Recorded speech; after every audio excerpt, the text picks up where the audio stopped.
बिल्कुल ठीक।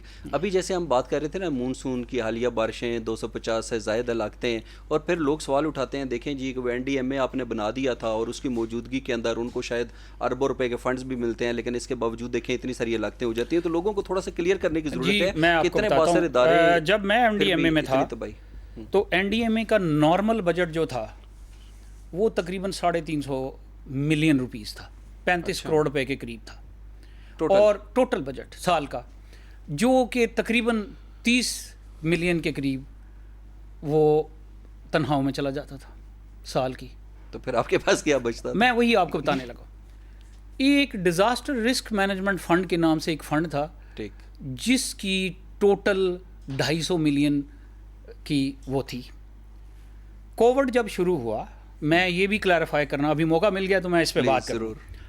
कोविड जब शुरू हुआ तो कोविड के शुरू होने के ऊपर मुझे 300 मिलियन यानी 30 करोड़ रुपए दिए गए, और कोविड के दौरान जो है 2 किस्तों में पाकिस्तानी रुपीज़ में 25 अरब रुपए दिए गए। 25 अरब। 25 अरब रुपए दिए गए। ठीक है। जिस दिन मैं रिटायर हुआ एनडीएमए से, तो उस दिन तक 9.83 अरब रुपए मैंने खर्च किए थे।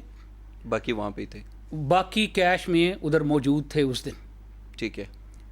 तो ये जो परसेप्शन कभी बिल्ड की जाती है कि एनडीएमए को उस वक्त 350-400 मिलियन डॉलर मिले थे, सही। वो टोटली रॉन्ग थी। बहुत सारे इल्ज़ामात और वो। वैसे भी जो डॉलर्स में पैसा आता है ठीक है। पाकिस्तान में किसी हेड से भी आए तो वो ईएडी गवर्नमेंट ऑफ पाकिस्तान के पास जाता है। बिल्कुल ठीक है। तो अगर 7, 8, 10 अरब जितने भी डॉलर बाहर से आए वो गवर्नमेंट ऑफ पाकिस्तान के पास गए, और उसका जवाब जो है वो असद उमर साहब उस वक्त प्लानिंग के भी मिनिस्टर रहे, वो फाइनेंस के मिनिस्टर भी थे, तो उनको इसका जवाब देना चाहिए।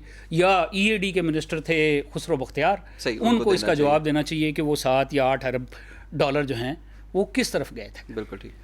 जहाँ तक अभी की आपने बात की है, तो होता ये है कि जब आ जाता है ना सैलाब तो फिर हल शुरू हो जाती है।